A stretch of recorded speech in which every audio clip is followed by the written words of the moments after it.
आपण इथपर्यंत आलो होतो की immunity, there are two types immunity, innate immunity and acquire immunity. आता याच्यासमोर आपल्याला इम्युनिटीच्या समोरचा पॉईंट बघायचा आहे की हा समोरचा पॉईंट आहे vaccination. Administration of vaccine that is inactive pathogen.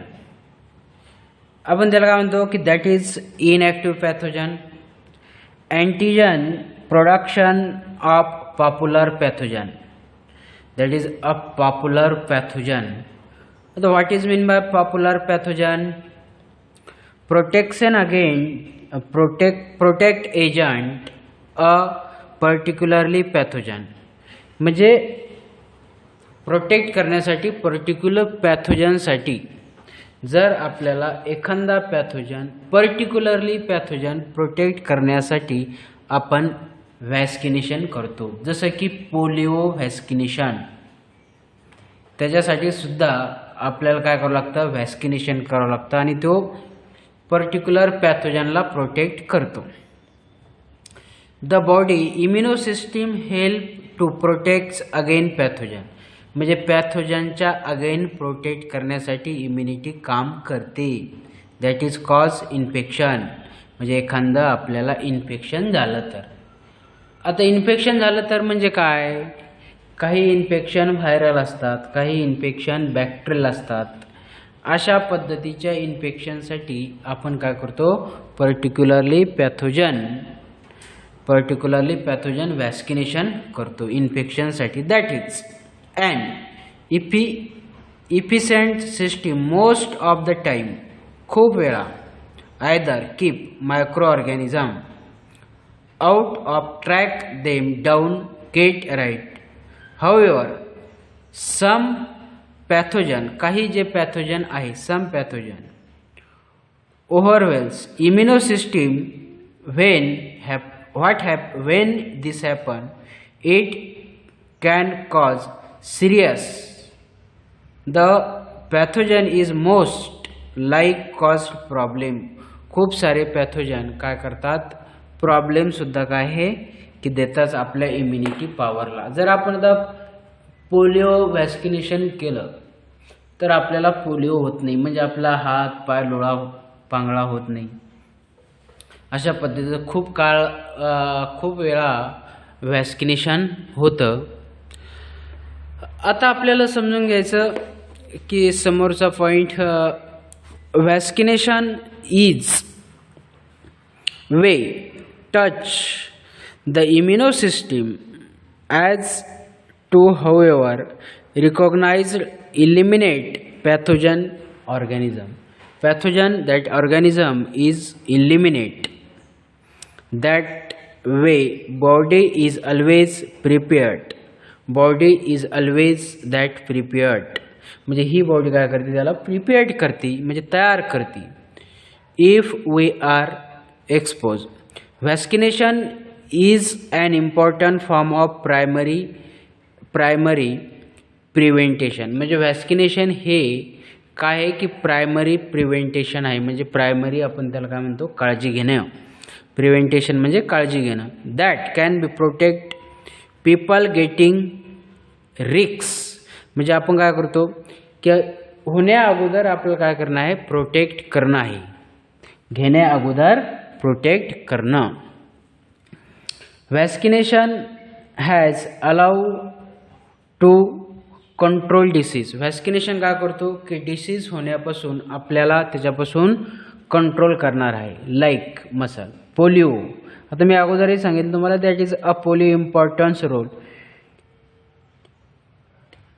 टेटॅमिन्स and whooping that once threatened many live. It important that many people as possible get vaccination. That is possible. Vaccination do not just protect individually. People are vaccination. It also help in protect society म्हणजे आपली society त्याच्यापासून काय होणार आहे, protect होणार आहे. आता की समोरचा पॉईंट, व्हॅक्सिनेशन आर सेफ. का व्हॅक्सिनेशन सेफ आहे?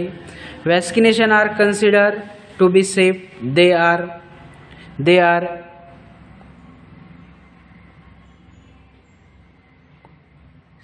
rigorously testing and goes through many ground of study, examination and research. म्हणजे आपल्याला त्याच्या व्हॅक्सिनेशन करण्याअगोदर त्याच्यावर काय होतो, रिसर्च केला जातो, त्याच्यावर एक्झामिनेशन घेतले जाते, त्यानंतर आपल्याला व्हॅक्सिनेशन दिल्या जाते. म्हणजे डायरेक्ट आपल्याला व्हॅक्सिनेशन केल्या जात नाही, त्याच्या अगोदर रिसर्च, संशोधन आणि त्याच्यानंतर आपल्याला काय दिलं जातं, व्हॅक्सिन दिल्या जाते. For they are usually is generally people, सर्वात जनरली पीपलवर ह्या गोष्टी केल्या जातात. Extensive research and evidence show vaccine safe.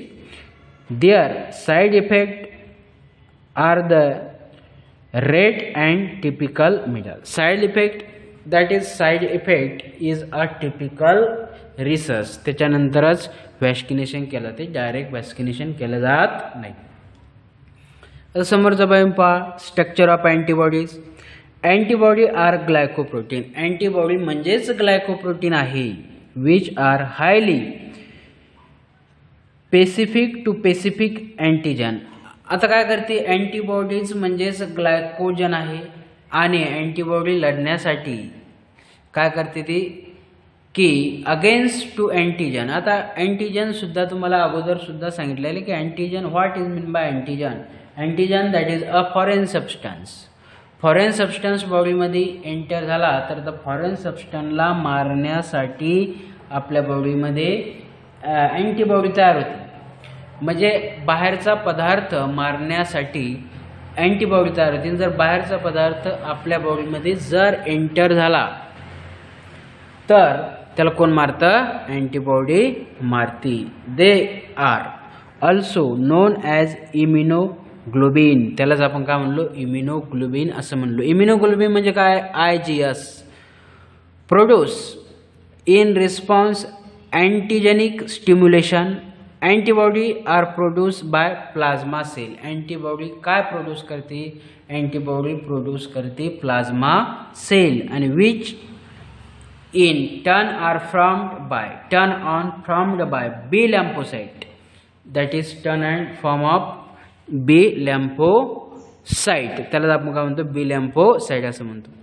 They mature plasma cell produce antibodies at an extremely rapid rate.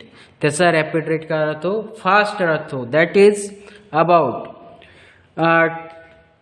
2000 molecule per second. किती म्हणजे पर सेकंडला किती, 2000 molecule per second. That is high rate of antibodies. आता पहा स्ट्रक्चर ऑफ अँटीबॉडी. आता अँटीबॉडीच्या स्ट्रक्चरमध्ये काय काय दिलेलं आहे. आता पहिला जे कैचीसारखा NN CC S NN म्हणजे काय, नायट्रोजन बॉन्ड. NN म्हणजे काय, नायट्रोजन बॉन्ड. CC म्हणजे काय, सल्फर बॉन्ड. SS म्हणजे काय, सल्फर बॉन्ड. CC म्हणजे कार्बन. आता पहा NN म्हणजे काय, अँटीजन बाइंडिंग साईट. या ठिकाणी अशा पद्धतीचा जर बॉडीमध्ये अँटीजन एंटर झाला तर या ठिकाणी अँटीजन काय करणार आहे, तो कट करणार आहे. इथं व्हेरिएबल रिजन, हेवी चेन. त्याच्यानंतर अँटीबॉडी बाइंडिंग साईट. हे पहा बाहेरचं अँटीबॉडी बाइंडिंग साईट आणि व्हेरियस टाईप्स ऑफ साईट. आता ही जी बाहेरची जी आहे लाईट चेन आहे आणि आतली ही जी आहे लाईट चेन आहे, ही कोणती चेन आहे, variable region heavy chain. Variable region heavy light chain, याला व्हेरिएबल रिजन हेवी चेन म्हणलो. त्याच्यानंतर काय आहे की हा जो बॉन्ड आहे constant region of light chain. Constant region of light chain. SS म्हणजे काय, डायसल्फेट बॉन्ड. डाय म्हणजे काय, दोन. N म्हणजे काय, एक. डाय म्हणजे काय, दोन. म्हणजे काय झालं, डायसल्फेट बॉन्ड. हेवी चेन म्हणजे ही बाहेरची लाईट चेन आहे, आतली हेवी चेन आहे. त्याच्यानंतर constant region of heavy chain, that is constant region of heavy chain. आता बघा समोरचा पॉइंट स्ट्रक्चर. आता स्ट्रक्चर काय, antibody is why shaped molecule, म्हणजे तो वाय आकाराचा आहे. अगोदर बघितलं तुम्ही, हा बघा वाय आकाराचा, जे ABCDतलं वाय असतं त्या टाईपचं आहे. वाय शेप आहे antibody, that is shape of Y shape. Each immunoglobin IgS म्हणजे काय, immunoglobin molecule is made of 4 polypeptide chain, म्हणजे 4th पॉलीपेप्टाइड चेन आहे. म्हणजे 4th पॉलीपेप्टाइड चेन कोणतं आहे, आता बघा 1 2 3 4, that is a 4th polypeptide chain. 4th polypeptide chain, there are 2 heavy 2 heavy आहे, त्याला काय म्हणलं H chain, and 2 light chain. Is 4 polypeptide chain help together, म्हणजे 4th पॉलीपेप्टाइड चेनला कोणा धरून ठेवलेला आहे, तर डायसल्फेट बॉन्डनं धरून ठेवलेला आहे. आता बा H म्हणजे काय, हेवी चेन, L म्हणजे काय, लाईट चेन. आणि ह्याला जर कोणा धरून ठेवला असेल तर धरून ठेवणारा जो आहे तो डायसल्फेट बॉन्ड आहे. From Y shape structure region holding together arms stem antibodies is terms each chain is antibody include 2 distinct region, variable region constants, that is variable regions constant constitutes antibodies binding. This part is antibody region binding is specific antigen, that is antigen antibody complex. Why this antigen antibody complex? Antigen antibody complex of this region is enter of the antigen is a body that is binding site of antibody, and this is called antigen antibody complex. Is a most antibodies carry 2 antigen. खूप साऱ्या antibodies जर कोण carry करीत असन तर ते carry कोण करतं की 2 पेक्षा जास्त करतं, म्हणजे दोन्ही साईडनं करतं. आता तुम्ही काय करायचं की अँटीबॉडीचं स्ट्रक्चर नोटबुकमध्ये लिहायचं आणि ते अँटीबॉडीचं स्ट्रक्चर मला व्हॉट्सअप करायचं. आणि तेच ठिकाणी write note on that is vaccination, बरोबर आहे. व्हॅक्सिनेशनबद्दल सुद्धा नोट्स काढायच्या आणि त्या पाठवायच्या. आता याच्यात काय कोणती चेन काय करते, लाईट चेन आणि हेवी चेन, त्याच्यानंतर डायसल्फेट बॉन्ड, याचासुद्धा काय रोल आहे, हे महत्त्वाचे पॉईंट तुम्ही काय करायचे नोट्स काढायचा.